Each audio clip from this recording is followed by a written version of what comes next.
नमस्कार दर्शकों, बात आज के चैनल के कार्यक्रम खबरदार खबरों में आपका स्वागत है। आपको बता दें कि इस कार्यक्रम में हम आपको देश दुनिया की दमदार खबरें विस्तार में बताएंगे। तो लीजिए आज की खबरदार खबरें।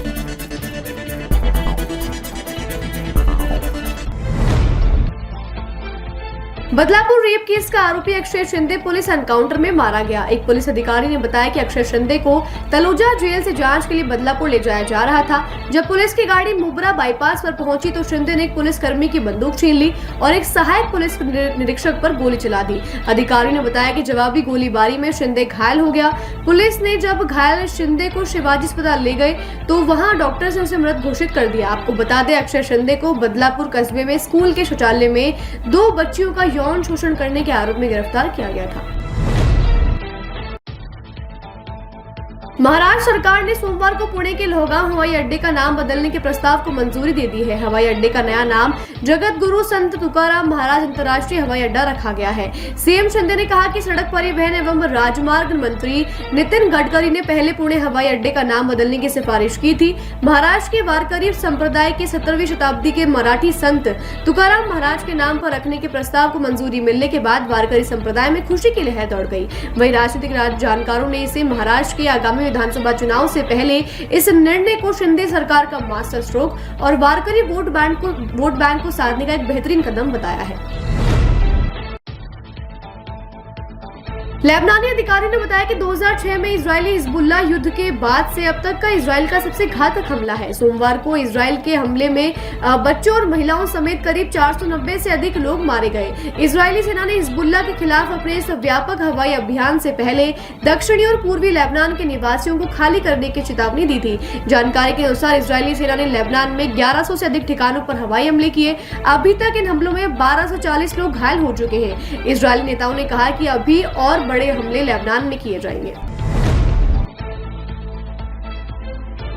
महाराष्ट्र में विधानसभा चुनाव की रणभेरी बजने से पहले केंद्रीय गृह मंत्री अमित शाह एक बार फिर महाराष्ट्र के दौरे पर रहेंगे। अमित शाह यहां 24 और 25 सितंबर को राज्य की सियासी नब्ज टटोलेंगे। महाराष्ट्र प्रदेश भाजपा अध्यक्ष चंद्रशेखर बावनकुले ने बताया कि शाह आज मंगलवार को नागपुर, छत्रपति संभाजी महाराज नगर और कल बुधवार को कोल्हापुर और नासिक में पार्टी के क्षेत्रीय नेताओं के साथ बैठक करेंगे। आपको बता दें कि महाराष्ट्र में नवंबर में चुनाव होने की संभावना है।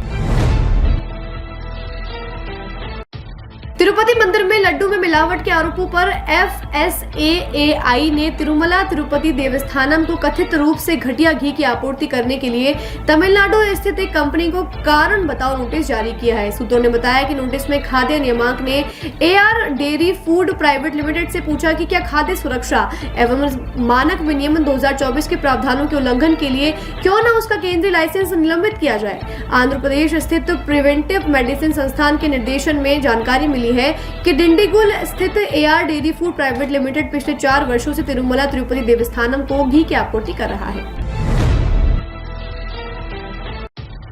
उत्तर प्रदेश के कुशीनगर में जाली नोट का कारोबार करने वाले एक बड़े अंतर्राष्ट्रीय गिरोह का पर्दाफाश किया गया, जहां से जाली नोटों की तस्करी में समाजवादी पार्टी के नेता सहित 10 लोगों को गिरफ्तार किया गया है। जानकारी के मुताबिक समाजवादी पार्टी की लोहिया वाहिनी का राष्ट्रीय सचिव रफी खान उर्फ बबलू गैंग का मास्टरमाइंड बताया गया है। पकड़े गए 10 आरोपियों में एक अन्य नौशाद खान भी समाजवादी पार्टी के सांस्कृतिक प्रकोष्ठ का उपाध्यक्ष बताया गया है।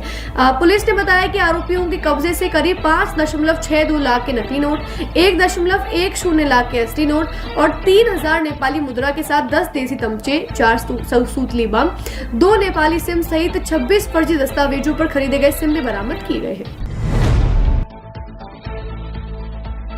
समाजवादी पार्टी के प्रमुख अखिलेश यादव के फेक एनकाउंटर वाले बयान पर गिरिराज सिंह ने पलटवार करते हुए कहा कि अखिलेश का रिश्ता माफियाओं से है, इसलिए उन पर एक्शन लेने पर सबसे ज्यादा तकलीफ अखिलेश को होने लगती है।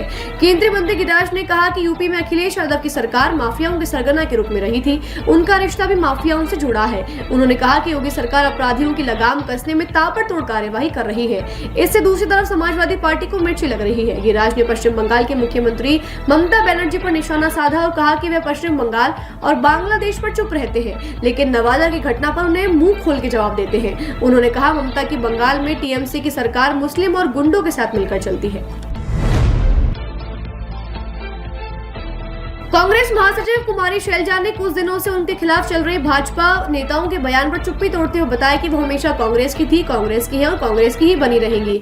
उनके खून में कांग्रेस है और वे अगले 2-3 दिन में चुनाव प्रचार का फिर से आगाज करेंगे। वहीं पार्टी के वरिष्ठ नेता रणदीप सुरजेवाला ने बताया कि कुमारी शैलजा 26 सितंबर को नरवाना में चुनावी सभा को संबोधित करेंगे। इस बीच भारतीय जनता पार्टी के वरिष्ठ नेता अमित शाह ने शैलजा के मामले को लेकर कांग्रेस पर तीखा हमला करते हुए कहा, कांग्रेस पार्टी दलित विरोधी है और कांग्रेस ने शैलजा और अशोक तंवर जैसे दलित नेताओं का अपमान किया है। प्रधानमंत्री नरेंद्र मोदी अपनी अमेरिका की 3 दिवसीय यात्रा के बाद दिल्ली के लिए रवाना हुए। 3 दिवसीय यात्रा में मोदी ने न्यूयॉर्क में संयुक्त राष्ट्र में क्वाड लीडर शिखर सम्मेलन और भविष्य के शिखर सम्मेलन SOTF में भाग लिया। इसके साथ ही उन्होंने कई प्रमुख द्विपक्षीय बैठकें की, साथ ही जापान, ऑस्ट्रेलिया, वियतनाम और यूक्रेन देशों के प्रमुखों के साथ मुलाकात की। दौरे के आखिरी दिन मोदी ने युद्ध की विभीषिका झेल रहे यूक्रेन के राष्ट्रपति जेलेंस्की से मुलाकात कर उन्हें शांति का संदेश दिया और कहा कि युद्ध किसी चीज का हल नहीं, आज तक किसी भी युद्ध से कोई मसला हल नहीं हुआ है। उन्होंने जेलेंस्की को युद्ध विराम पर विचार करने के लिए कहा।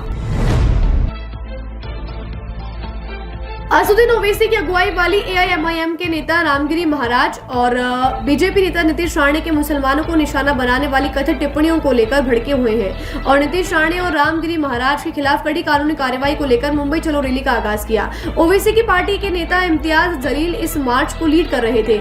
ओवैसी के मुंबई चलो नारे के बाद महाराष्ट्र के अलग अलग शहरों में काफिला मुंबई की तरफ चल पड़ा।